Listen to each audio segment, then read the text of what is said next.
তো বন্ধুরা আমি এখন আছি টাটা জামশেদপুরে। তো আজকে আমরা রান্না করব। তো হোটেলে এখানে খাইলে প্রচুর টাকা, মানে সবজি তো মনে করো দিবে না, ওই মাছ খাইলে মাছই আর মাংস খাইলে মাংসই। তো মাংস বা 200 টাকা, মাথা মানে খারাপ হয়ে যায়। দুইজন খেতে গেলে 400 টাকা। তো আমরা যদি 400 টাকার বাজার করি অলরেডি আমরা দুইবার খেতে পারবো। তো বন্ধুরা কালকে আমি মানে অনেক কিছু বাজার করে নিয়েছি। তো এইখানে জিনিসের দাম অনেক, মানে টাটা জামশেদপুরে প্রচুর জিনিসের দাম। তো 10 টাকা জিনিস হয়তো মনে করো 13 টাকা এরকম। তো বাজার করে আনছি। এখানে আমরা এখন করে নিলাম নাস্তা। তো মুড়ি মাখা নিলাম। তো এখানে নাস্তা করতে গেলেও 50-100 টাকা, 100 এক একজনে 50-60 টাকা করে দরকার।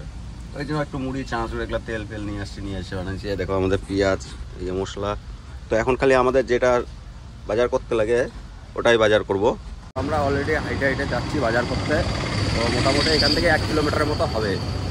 দেখতে থাকো, কন্টিনিউ দেখাচ্ছি সব।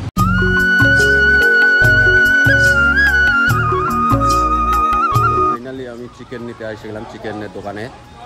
তো এই যে আমাদের চিকেনের দোকান, এই যে টিটি ভাই সবজি নিচ্ছে।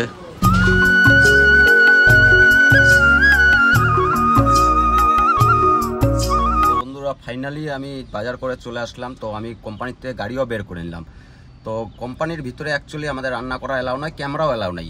তো আমাদের যে গ্যাস সিলিন্ডারটা ওইটাও আমরা ঢোকার সময় সিকিউরিটি রুমে রাখি, আর এমনকি বের হওয়ার সময় সিকিউরিটির থেকে নিয়ে নিই। তো এর জন্য আমি ভেতরটা আপনাদেরকে দেখাতে পারি না। তো এটা আমাদের এলাও নাই। তো আমার নিজের চাকরিটা আগে, ব্যাপার হলো লুকাই এবার ক্যামেরা করবো, ভিডিও করবো, এটা তো ঠিক না। বন্ধুরা আমরা এই যে এখন মাংস নিয়ে আসলাম। তো মাংস বলতে ব্রয়লারের মাংস। ওই যে টমেটোর এই লঙ্কা নিয়ে আসলাম। তো এইটা এখন আমরা ভাতটা বসাই দিলাম। ভাতটা ভিতরে তখন আমরা পেঁয়াজটা রেডি করে দিচ্ছি। তো পেঁয়াজ রেডি করে তারপর কন্টিনিউ দেখতে থাকবো কীভাবে বানাচ্ছি। তো আজকে একটু অন্য স্টাইলে বানাবো। তো বন্ধুরা আমাদের ভাত হয়ে গেল, হওয়া এবার চিকেনও ধুয়ে রেডি। তো মশলাপাতি সবই রেডি। তো আলুটা আমরা ভেজে নিচ্ছি। আলুটা ভেজে নিলে পরে মানে সেদ্ধটা ভালো হয়। তো এটা এখন আমরা কুটবো। তো আমাদের তো আর শিল্পাটা নাই। তো ভাই ওইটা কই কুটার।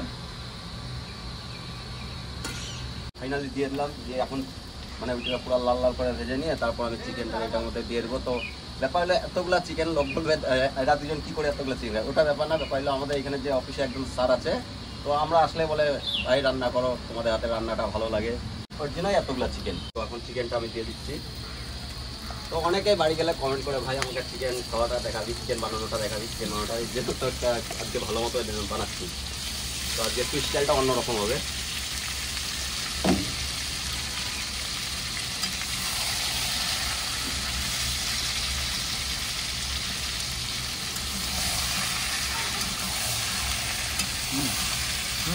বন্ধুরা ফাইনালি আমাদের চিকেন মোটামুটি হয়ে গেল। তো এখন জলটা দিলে আমাদের সেদ্ধটাও হয়ে যাবে। তো একটু ঝোল করলে খেতেও মজা লাগবে। তো কমেন্টে বলবা কেমন হলো আজকে রান্নাটা।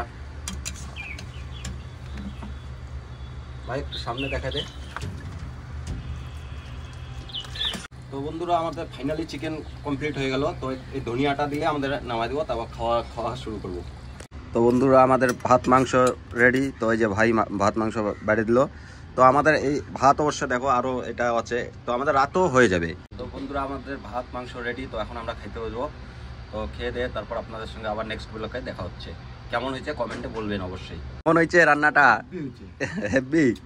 তো কালকেও রান্না করবো। হ্যাঁ, কালকে কি করবো? মাছ বানাবো। ঠিক আছে, থ্যাংক ইউ।